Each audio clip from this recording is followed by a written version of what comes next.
eu sou o Davi, estamos no podcast Protagonista do Futuro. Eu sou a Larissa e estamos aqui com Rômulo Silva. Eu me chamo Rômulo Pereira da Silva, sou engenheiro agrônomo de formação e estou aqui muito feliz de participar com o Davi e com a Larissa nesse podcast. O que é sustentabilidade para você? Sustentabilidade, isso é uma palavra muito interessante que está na moda há um bom tempo, né?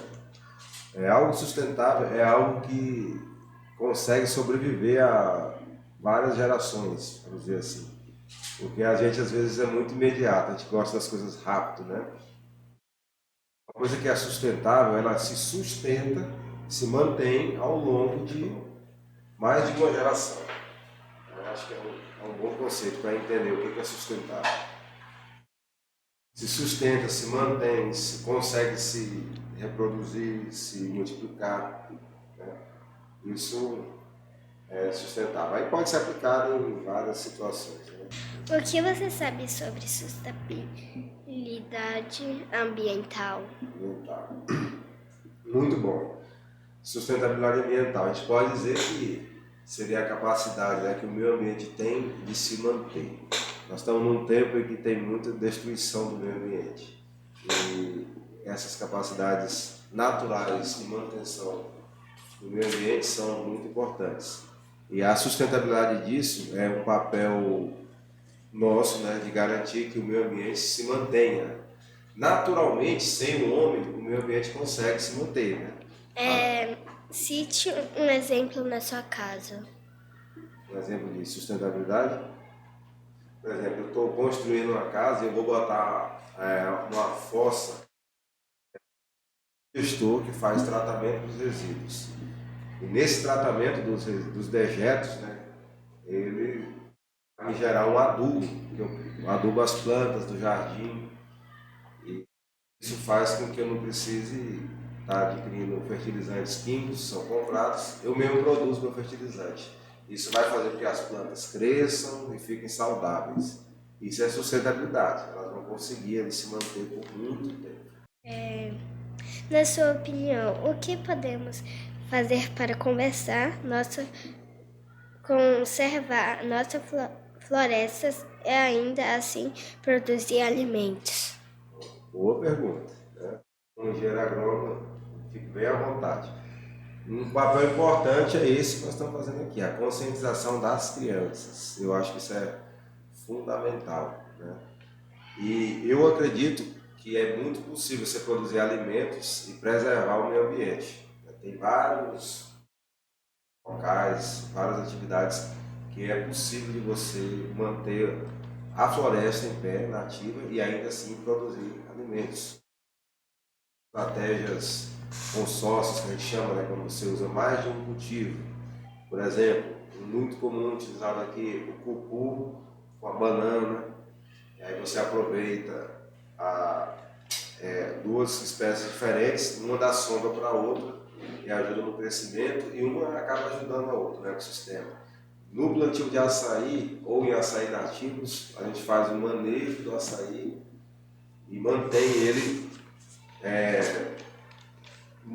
da forma como ele é nativo, né? Simplesmente a gente vai adubar ele, cuidar, podar, para que ele consiga se desenvolver melhor, mas deixando ele no seu habitat natural. E ele vai produzir. Então o açaí é uma forma muito essa aplicação. Temos também na nossa legislação ambiental, hoje, fala-se preservar 20% de poder você utilizar, derrubar, né, as florestas 20% e preservar 80%. De 2008 para trás era permitido 50% preservado e 50% de mata. São iniciativas legais que meio que obrigam o produtor a preservarem também. Eles podem usar uma parte, né, para produzir pastos, arroz, feijão, vários plantios, e preservam o outro. Então dá para você conciliar, né, essa produção de alimentos preservando também as florestas. Isso vai ajudar para que a gente tenha realmente uma sustentabilidade no nosso meio agrícola, no nosso meio rural, e garantir a produção de alimentos. Você sabe a diferença de rejeito e resíduo? Rejeito e resíduo. É muito utilizado na indústria, né? O rejeito, geralmente é algo que o próprio nome diz, é rejeitado. É uma aplicação para ele, né? Na mineração, por exemplo, trabalhei já em barragem de rejeitos de manganês. Então, é o resto do manganês que não é aproveitado, não é produzido, ele vai sendo depositado em um determinado local. E não se consegue uma aplicação econômica normalmente para isso, né? Ele fica lá. E o resíduo não, o resíduo é algo que sobrou ali, mas que geralmente você consegue dar uma destinação. Aí é muito usado na reciclagem, né? São resíduos. Você concorda que o Brasil é o país que mais preserva as suas árvores? Concordo, sim. Por quê? Porque a nossa legislação é muito rigorosa no sentido de proteger a vegetação nativa. Nós estamos aqui em Marabá e nós estamos dentro do ecossistema da floresta amazônica. Então aqui a gente percebe como tem muitas florestas, muitas áreas quase que 100% preservadas, somente estradas e algumas outras áreas bem pequenas que eles abrem, eles derrubam, mas a grande maioria está preservada. Existem reservas também estaduais, federais. Então são muitas medidas que o nosso governo tem tomado para que se haja preservação. Os produtores rurais também começaram a se preservar. E tudo isso somado, né, acaba que culmina com uma preservação no Brasil, na nossa região, especialmente, muito maior do que em outras regiões do mundo, onde as pessoas têm muito mais hábito de derrubar as florestas e fazer uma utilização econômica, né? E a gente preserva muito mais, com certeza. Na sua opinião, o que nós, como sociedade, podemos fazer para contribuir com a conservação do meio ambiente? Nós podemos e devemos fazer muito.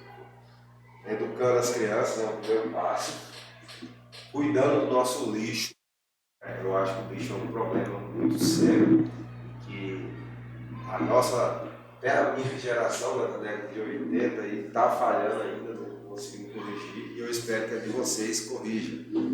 O nosso lixo está sendo, aqui em Marabá é um mau exemplo, por exemplo, de utilização do lixo. Nós temos um aterro sanitário, mas nós não fazemos reciclagem, muito pouco, e nós temos um potencial muito grande para fazer a reciclagem, né, que aí é uma coisa que podemos fazer. Aquele dos R's, eu lembro, reduzir. Podemos economizar energia, economizar, andar mais de pé ou usar os meios de transporte coletivos ao invés de usar nossos carros próprios. Aí nós vamos estar reduzindo o consumo de combustíveis fósseis que poluem o ambiente. Vocês, as crianças e os adultos também, podem reduzir no ar-condicionado em casa, né? E sempre que puder economizar, adotando práticas sustentáveis de energia também, como placa solar, né? A gente aproveita a energia do sol, que está lá de graça para a gente, então isso ajuda também. O que mais que a gente pode fazer? Desenvolver na educação projetos de pesquisa que ajudem a fazer esses consórcios a produzir mais, aumentar a produtividade por área dos alimentos, né? O que seria isso? Se eu tenho hoje, por exemplo, um pasto que consegue produzir, suportar 2 unidades animais por hectare, se eu passar a produzir 4 unidades por hectare utilizando tecnologia, eu vou precisar aumentar a minha área e vou conseguir aumentar a minha produção. Então, o uso de tecnologia é proveniente de investimento em pesquisa, né? Então, aí a geração de vocês que se faça, até a minha, no caso, aumente esse processo de investimento em pesquisas nessa área.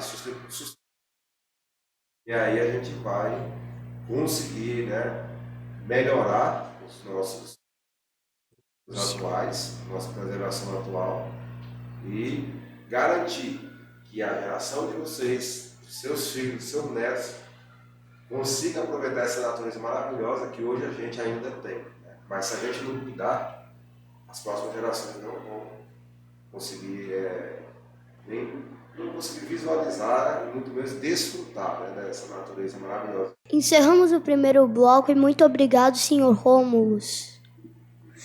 Muito obrigada, senhor Rômulo. Eu que agradeço, né, a participação aqui com vocês, com a Larissa e com o Davi. Espero que vocês tenham gostado, tenham aprendido muitas coisas e vocês possam, mais importante do que aprender é viver isso, né, no seu dia a dia. Vocês possam transmitir para outras pessoas, né, a importância da sustentabilidade, da preservação ambiental, da manutenção das nossas florestas. Tá bom?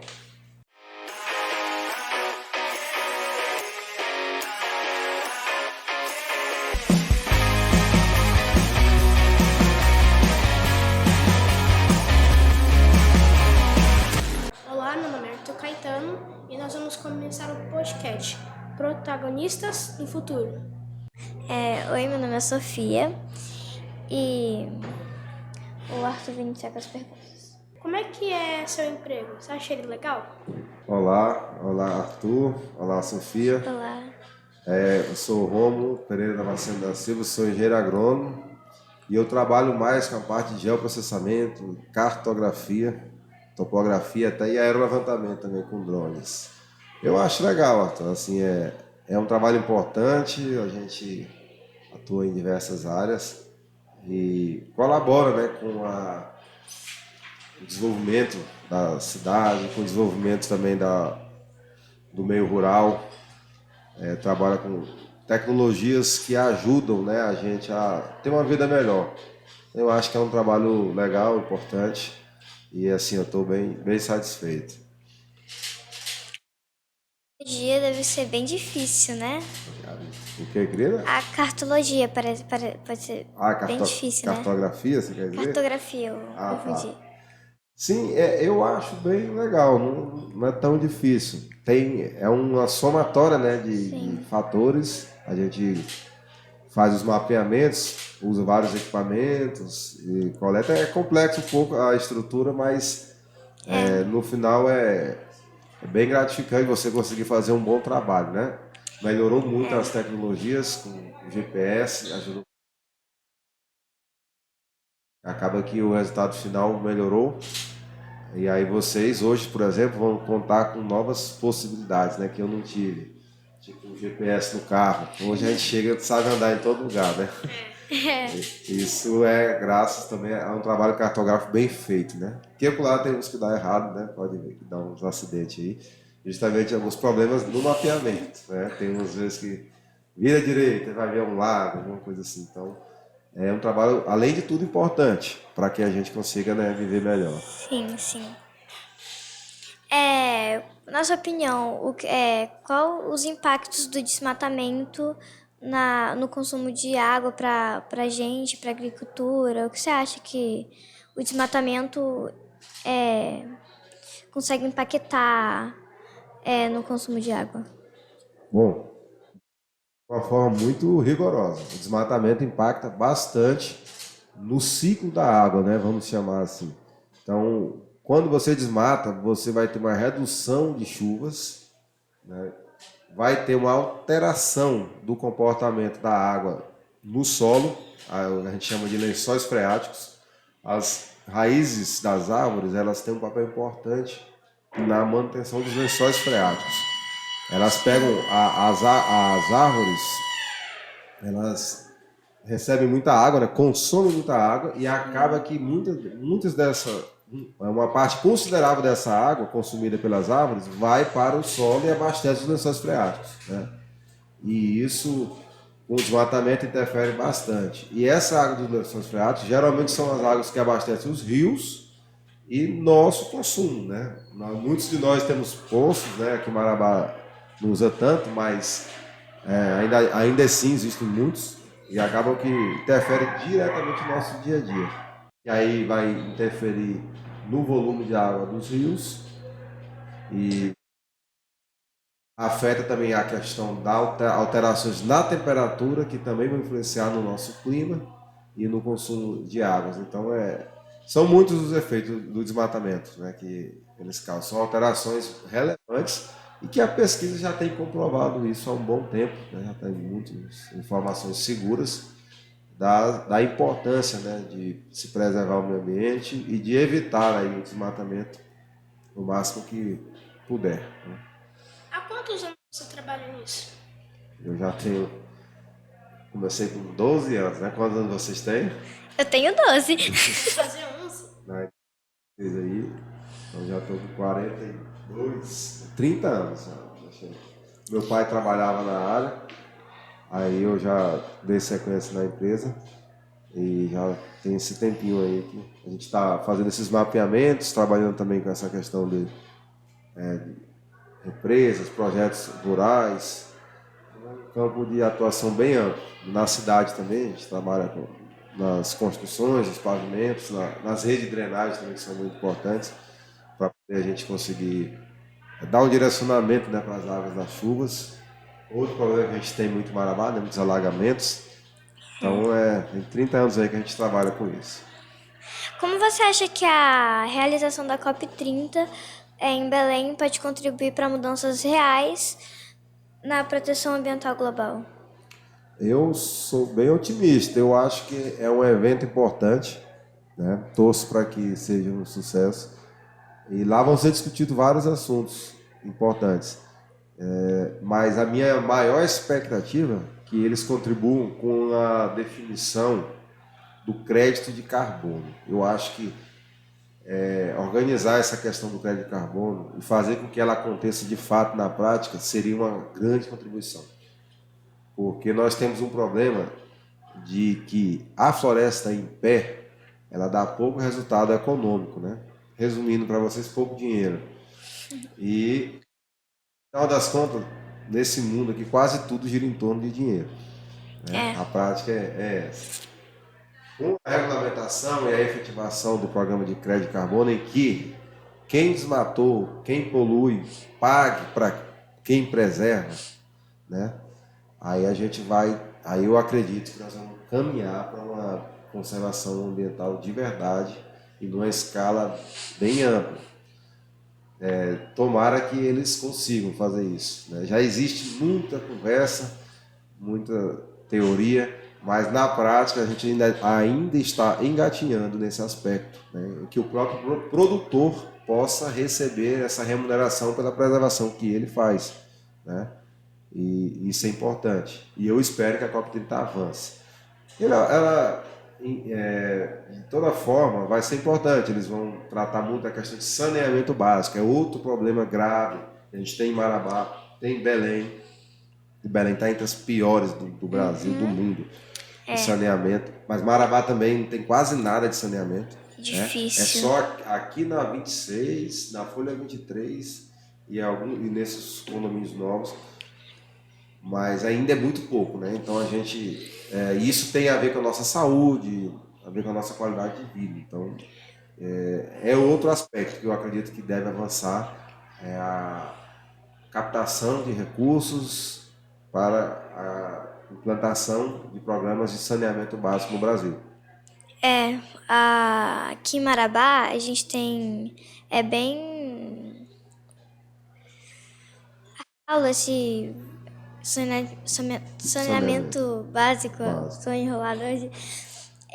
Só em alguns pontos de Marabá que as pessoas têm acesso a saneamento básico, muitos vilarejos, ruas, mas acho que é para o outro lado, depois da ponte lá tem mais, que tem umas ruas, muita casa assim que não tem saneamento básico e às vezes joga em qualquer lugar lixo. E a coleta de lixo também é outro grande problema aqui de Marabá, né? O saneamento básico ele é problemático.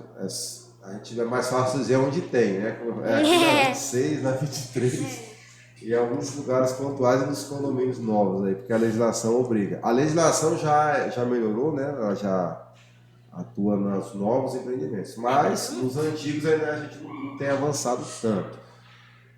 A questão da coleta do lixo é um desafio mais pela falta de educação do povo, porque até que, pelo menos eu tenho visto aí, os caminhões passam regularmente, mas você vê, mal acondicionados os lixos, geralmente, em sacos furados, de qualquer jeito, dificulta o trabalho dos coletores de lixo, né? Eu tenho uma frase que até uma criança pergunta para o pai dela: pai, esses ali são os lixeiros? Aí ele: não, os lixeiros somos nós, eles são os coletores de lixo. Então a gente é que produz lixo, né? Nós é que somos lixeiros. E tem muito mau exemplo, né? Eu vejo pessoas jogando lixo dos carros, jogando na rua de qualquer jeito. Sim. E esse lixo, ele vai cair no sistema. Até para vocês entenderem, isso é um pouco técnico, mas é fácil vocês entenderem. Vocês são inteligentes. Existe uma diferença entre esgoto e drenagem pluvial. Vamos ver se vocês... O que pluvial quer dizer? Vocês lembram? Eu acho que vocês já estudaram isso. Não, já estudaram, com certeza. Eu acho que eu não, mas... Pluvial quer dizer Sim, eu o quê? acho que sim, mas eu não me lembro no momento. É de chuva. Então, assim, esses tubos geralmente são de concreto, que vocês verem. Essas caixas, assim, não tem uma das calçadas, umas caixas quadradas, assim, com tampa, geralmente de concreto. Ali isso é uma... Para escoamento de chuva. Escoamento de chuva, poço de visita. Acaba que, aqui em Marabá, muitas casas jogam o seu esgoto na rede de escoamento de chuva. Porque não tem a rede de esgoto. Então, não se faz geralmente, porque o esgoto é mais complexo. Você tem que coletar das casas, criar uma rede, construir essa rede, e você tem que levar isso até uma estação de tratamento. A nossa estação de tratamento é lá no bairro Amapá, próximo do Rio Tocantins, é bem distante. Então, no meio, temos uma estação de bombeamento, ali perto da entrada da Velha Marabá, perto daquele de um posto que tem ali, perto da Vila Militar, ali assim, da Transamazônica, que a gente vê, uma casinha lá, ela bombeia um sistema de bombas e ele faz com que gere uma pressão que essa água chegue lá no tratamento do Amapá. Então é mais complexo. A água de chuva não, ela vai por gravidade, né? Vai de cima para baixo, energia gravitacional, e aí a água vai para baixo, porque todas aprendam isso, a água sempre vai para baixo. Onde tem um córrego, um curso d'água é o lugar mais baixo. Então a água sempre vai para ali. Mas não vai só a água, o lixo também vai, né? Então, nós temos em Marabá, o maior problema que eu vejo são as pessoas, nessa questão do lixo. Não é a prefeitura, não é a coleta, não é os sistemas, mas as pessoas. Jogam lixo, onde a gente anda é lixo para todo lado, não tem coletor no mundo que dê conta se cada um de nós não fizermos a nossa parte. Mas você já parou para pensar que não basta só manter a floresta em pé, mas a maior parte do nosso oxigênio vem do oceano? Sim, tem uns estudos que comprovam, são as algas, essa questão. Isso já foi derrubado, são algas do oceano. No entanto, isso não reduz a importância da floresta, né? Ela tem importância. Tudo é muito importante. Né? Se Tudo tivesse só importante. Oceano, não dá. Só a floresta também não. E se você for numa área de bosque, por exemplo, você vai ver que o ar é muito mais agradável, né? Muito mais agradável do que num lugar com asfalto todo no concreto, sem árvores. Você não vai, nem se compara, né? O ar-condicionado, isso tudo é ar-condicionado. Aí você sair e vai respirar num lugar agradável, com árvore, é muito mais interessante. Diferente. Né? É diferente. Deixa eu perguntar, você sabe quantas pessoas vocês ajudam por ano, mais ou menos? Ajudam como assim? Ajudar. Tipo assim, eu falo... Se vocês sabem quantas pessoas já ajudaram vocês nesse tipo de trabalho. No trabalho, né? Bom, o impacto seria para todo o município, né? Por exemplo, uma obra que eu trabalhei, a qual até eu me orgulho bastante, é essa ponte nova. A gente trabalhou desde o início, desde a definição do local até o final. Então, impacto na vida de todos nós marabaenses, né? Essa duplicação da Transamazônica, eu acho que vocês não eram nascidos ainda quando foi feito. Mas é outra obra importante que impacta não só Marabá, né? Mas muitas e muitas pessoas passam aí. Então é difícil, Arthur, dizer quantas pessoas, mas eu posso dizer que são milhares e milhares e milhares. Talvez, no caso da rodovia, até milhões. Porque é uma região, a nossa região aqui é muito frequentado. O shopping center também, eu trabalhei lá muito desde o início, então o líder, supermercado líder, mas que o shopping é mais frequentado ainda. Então acaba que, como a gente trabalha com infraestrutura, o impacto é gigantesco, né? Abrange toda a população local e a população em trânsito. A local a gente ainda consegue medir, né? Mas Marabá tem em torno de 300 mil habitantes, mas aí em trânsito a gente não consegue, e são muitos, né? São muitos. Eu agradeço a atenção de vocês, as perguntas inteligentes, a agradeço a Sofia, agradeço ao Arthur. Para mim é uma satisfação muito grande estar conversando com vocês sobre isso e que vocês levem esse aprendizado para a vida de vocês, né?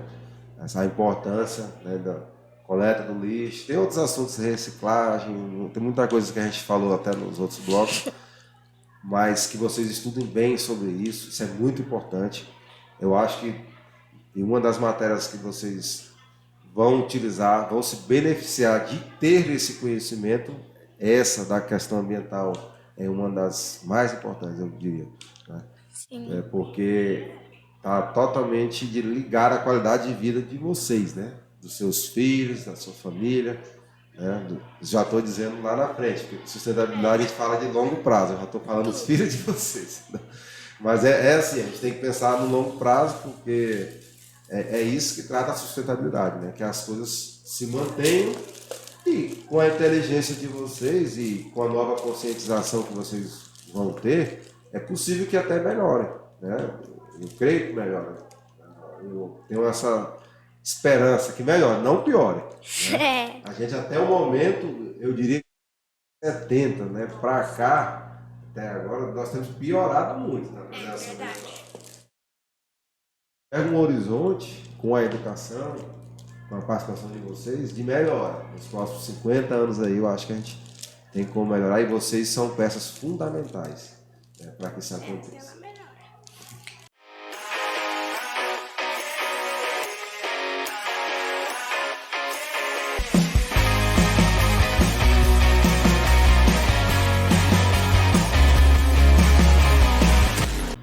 Me chamo Isabela e estamos com o segundo bloco dos protagonistas do futuro. Bom dia, meu nome é Gabriel e hoje a gente está entrevistando o Sr. Rômulo. Bom dia, Gabriel. Bom dia, Isabela. Bom dia. Meu nome é Rômulo Pedro Nascimento da Silva, sou engenheiro agrônomo, nascido aqui em Marabá mesmo, sou da primeira turma de agronomia da Universidade Federal do Pará, na época, que hoje é a Universidade Federal do Sul e Sudeste do Pará. E estou aqui muito feliz de estar com vocês, conversando aqui sobre a preservação ambiental, sobre a importância das árvores, das florestas, reciclagem e outros assuntos de grande sustentabilidade do nosso planeta. Sim, a gente também está muito feliz em receber o senhor. Senhor Rômulo, como o desmatamento pode afetar diretamente os gases do efeito estufa? Essa é uma questão que é muito pertinente, muito presente, né, nessa discussão na nossa sociedade. Os gases, o desmatamento gera muito CO2, né, o gás carbônico, e esse gás ele causa danos muito grandes na camada de ozônio, que é a camada responsável por atenuar a intensidade dos raios solares. Sim. Nós aqui em Marabá, nós estamos na latitude 5 graus, na latitude baixa, e sabemos muito bem a intensidade dos raios solares, né? Sim. São muito fortes. E vamos dizer assim, a destruição é muito pesada, mas os danos causados na camada de ozônio, nós temos a incidência de raios bem fortes, né? Eu lembro que na verdade de vocês, eu jogava muito bola no sol e eu aguentava, assim, dava para receber esses raios mais ou menos tranquilo. Hoje a gente não consegue, né? Você vê que está mais forte, né? Queima muito. A pele, é diferente. A gente sente queimar. Não é uma conversa assim, fiada não, isso é fato mesmo. Eu posso falar com a experiência prática. Então, é importante a gente desenvolver alternativas, né, para que esse gás possível de gás carbônico e outros gases, né, que poluem, que afetam a camada do ozônio, para garantir a nossa sustentabilidade. Porque à medida que a temperatura sobe, a nossa dificuldade de sobrevivência é maior. Tem estudos aí que tratam disso. Então, o calor em si é algo que torna a convivência difícil. Se nós não cuidarmos desse aspecto, muito em breve nós corremos sérios riscos até de existência. Meu Deus. Porque a velocidade que o homem tem no momento de alteração do ambiente, ela é muito grande, né? Você tem um derretimento das calotas polares. O que tem acontecido no 20 anos é bem superior ao que aconteceu nos últimos 5.000 anos. Então, Sim. a gente tem uma escala de alteração muito maior agora. E isso precisa ter cuidado, né? Especialmente as novas gerações, para que nós não atinjamos índices aí que não consigamos sobreviver. Sim. Bom, senhor Ramos, eu queria te perguntar qual que você acha a maior ameaça à biodiversidade? A maior ameaça. Dinheiro, não tem jeito. A ganância das pessoas muitas vezes, elas acabam não se preocupando com a sustentabilidade, com a preservação, né? Isso é um grande mal que a sociedade tem, né? Bota o dinheiro acima de tudo, acima da saúde, acima do ambiente, acima da qualidade de vida, né? Então eu acredito que se eu puder citar, o maior mal é a ganância. Não é nem o dinheiro não, o dinheiro não faz mal para ninguém. É o amor ao dinheiro, é colocar o dinheiro acima de tudo, né? A ganância, o ser humano. Então o maior perigo é o homem mesmo, e suas atitudes, né? Senhor Ramos, como as florestas tropicais podem influenciar no clima global? Esse é outro assunto também muito recorrente na ciência, né? Eu já vi alguns trabalhos da USP que falam que a nossa floresta aqui, especialmente a Amazônia, ela afeta muito o clima de São Paulo, por exemplo. Lá. Então, tem vários livros, vários estudos. Eu até faço um alerta para vocês: nunca leiam só um livro, só uma opinião. Procurem sempre opiniões diferentes, né? Porque a ciência, ela não é muito romântica, ela também gosta de dinheiro. Então tem gente que fala o que alguém paga para ele falar, entendeu? Então Sim. Existem esses interesses, né? A gente tem que ter um pouco de cuidado. Mas eu acredito que influencia muito, por quê? Porque as florestas, a floresta amazônica, ela tem muita umidade. Estava até vendo um estudo, fala com que o que essas florestas evaporam todo dia, até o termo correto é evapotranspira, que é como a gente transpira sua, né? As plantas também. Então elas transpiram essa água que com o calor ela acaba se evaporando. A quantidade dessa evapotranspiração da floresta amazônica é equivalente à quantidade de água que o rio Amazonas, que é o maior rio, né, Meu Deus. do volume, joga no oceano todo dia. Para Meu vocês terem Deus. ideia, como é uma coisa assim, gigantesca. Muito. E não tem como isso não afetar, né, no clima do mundo. Claro. Né? Não é uma questão assim, meramente hipotética. A gente vê que tem. Agora, medir isso também é complexo. Né? Afeta, simples assim, mas afeta, impacta. Não dá para ficar dizendo que um determinado evento foi só por causa disso, né? Como muitas vezes se faz. Já deve ter visto, há uns 3 anos atrás, muitos criticavam o governo do desmatamento, sumiram agora, né? O ano passado bateu o Sim. recorde e ninguém falou nada. Então você vê, tem uma coisa errada. Eles estão trabalhando para alguém, para algum tipo de interesse. O problema não é o meio ambiente, não é o planeta. Sim. Então você prestar bem atenção nisso, para não estar caindo em armadilhas, em falácias, em, como eles chamam, narrativas, né? E procurar sempre, né, pessoas que realmente estão preocupadas, né, com a preservação ambiental, com a sustentabilidade do mundo, com o futuro dos jovens, né? Eu tenho 4 filhos e eu me preocupo muito com o futuro deles. E eu acho que isso aqui é sustentabilidade, é a gente querer que as coisas continuem. E essa natureza aí é fundamental para isso acontecer. Sim. Quais são as maiores consequências da extinção dos ecossistemas? Não tenho satélite, tá? Não, os ecossistemas são fundamentais, né? O que é um ecossistema? É o conjunto de elementos que compõem um espaço, né? Então, quando a gente fala, fica muito associada à questão vegetal, mas são os animais também, né? Toda a composição ali, a gente tem as rochas, o solo. Estes são os ecossistemas, é a nossa extinção, né? Nós estamos totalmente dependentes do meio que vivemos.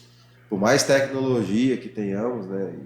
Se fala até em buscar moradia em outros mundos aí, Marte, mas nós dependemos do ecossistema, nós vivemos no ecossistema. E nesse ecossistema nós temos interações complexas.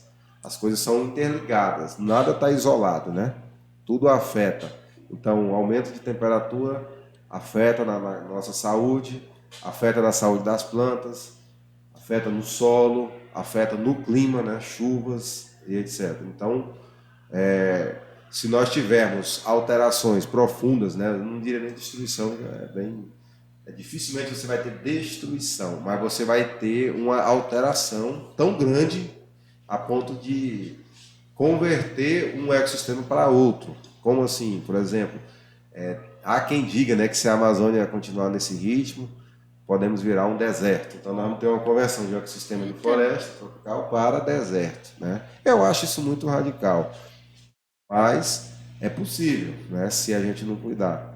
Então, se isso acontecer, provavelmente nós não vamos, podemos não ser extinguidos, né?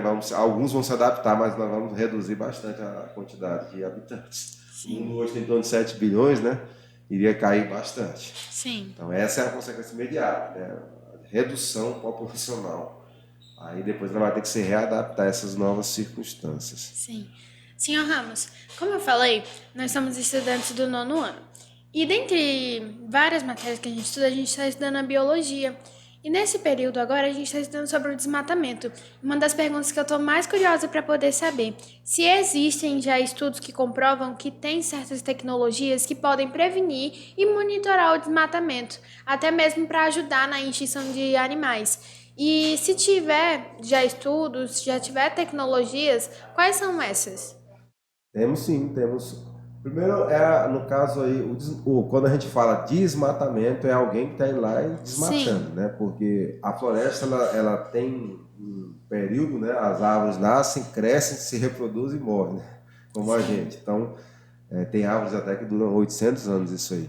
Mas o desmatamento é a ação do homem, né? Indo lá e cortando as árvores mesmo, literalmente. Então, temos tecnologias muito boas de fiscalização disso, como geoprocessamento por imagem de satélite. A gente consegue, então, rastrear, monitorar esses desmatamentos, né? E aí teria que ter fiscalização intensa, conscientização da população, né? Eu percebo que a gente tem visto, né? Ir lá prender essas pessoas não tem dado muito resultado. Sempre eles estão dispostos a fazer de novo, né? Ou outros vêm e fazem. Eu acredito muito também, além do monitoramento, a conscientização, né? Na nova geração, que vocês são assim, o nosso futuro, para garantir que não haja esse desmatamento ou que ele seja drasticamente reduzido, né? E também uma outra forma, que seria aí já trabalhando em relação ao efeito do desmatamento, né? Não o desmatamento em si. Mas a gente pode e deve, na minha opinião, fazer reflorestamento, né? Então, a sua pergunta é mais como evitar o desmatamento. Então, vamos lá, monitorar e fiscalizar e coibir, né? E essa coerção por meio de força policial, não tem outra forma. Só que nós temos áreas gigantescas, né? Isso é extremamente complexo. Não dá para a gente conseguir uma eficiência tão grande.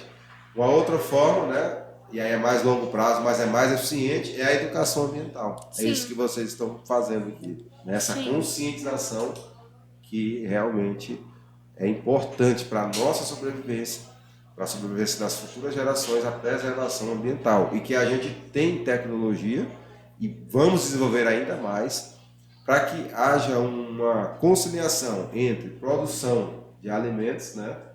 Produção também mineral, produção em geral, né, de recursos e conservação ambiental. É possível, sim, conciliar essas duas coisas e isso é fundamental para a nossa manutenção nesse mundo.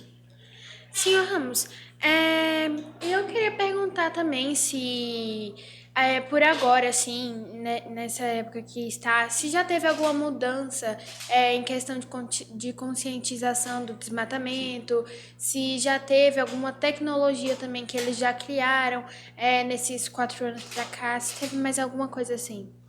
Bom, nós temos experimentado uma grande mudança. De 2008 para cá, a legislação mudou muito, né? Ficou bem mais restritiva. Só que a fiscalização melhorou muito, né? Com o uso dos satélites. E isso acaba coibindo muita gente. Aí já criaram várias estratégias, por exemplo, restrição de comercialização de produtos oriundos de área de desmatamento. Sim. Então, isso aí vem rastreabilidade de animais.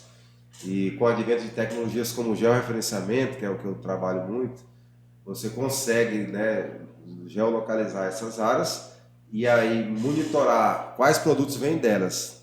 A legislação, então, ela entra, né, coibindo o consumo, a comercialização desses produtos. Então, se quem desmata não conseguir comercializar a produção, ele não vai conseguir mais ganhar dinheiro, né, e se sustentar e aumentar o seu negócio de desmatamento. Então, acaba que está indo muito nessa linha. Aí, nisso, eu destaco o programa do CAR, o Cadastro Ambiental Rural, onde todas as propriedades rurais são obrigatórias de se fazer. E aí o governo federal criou um grande banco de dados em que ele tem conhecimento de todos os limites dos imóveis, né? Então, se ocorrer um desmatamento em determinada área, o governo vai saber aonde foi e de quem é a área. Sim. Infelizmente, não temos uma abrangência total ainda, né? Na nossa região tem muitas áreas que ainda não estão já referenciadas e no CAR. Mas, digamos que no nível de Brasil, a maioria já está. Então, já é possível fazer um monitoramento bem eficiente. Sim. E isso tem se destacado, né? Tem gerado alguns resultados, né? Só que nunca é 100%, né? Você vê que mesmo com tudo isso, existem alguns fatores que geram, por exemplo, queimadas, que a gente não controla muito bem, dependendo do clima. Quando é um clima muito seco, aí os ventos acontecem muito e acabam gerando, às vezes, até mesmo naturalmente incêndios. Outras vezes as pessoas jogam cigarro, um simples bagaço de cigarro já gera incêndios florestais enormes, né? Dependendo das condições de clima, Sim. do vento e por aí vai. Então são desafios, né? A gente cerca de um lado, mas tem outros problemas. Sim. No final das contas a gente percebe que não vai ter uma medida 100%, mas a gente consegue reduzir isso aí bastante, né? Com tudo isso que a gente está falando aqui. E o governo tem se mostrado assim, tem desenvolvido estratégias para que isso aconteça, pelo menos nível de legislação e algumas ações, né, na prática. Mas a gente precisa evoluir muito, principalmente aqui na Amazônia. Nós temos um longo caminho a percorrer. Bom, senhor Ramos, eu queria agradecer a sua participação e assim encerra o terceiro bloco do podcast Protagonista do Futuro. Queria agradecer, senhor Ramos, também, por o senhor explicar várias dúvidas que a gente tinha e agora todas elas estão esclarecidas. E para você que está nos assistindo, também busque conhecer mais sobre a conscientização.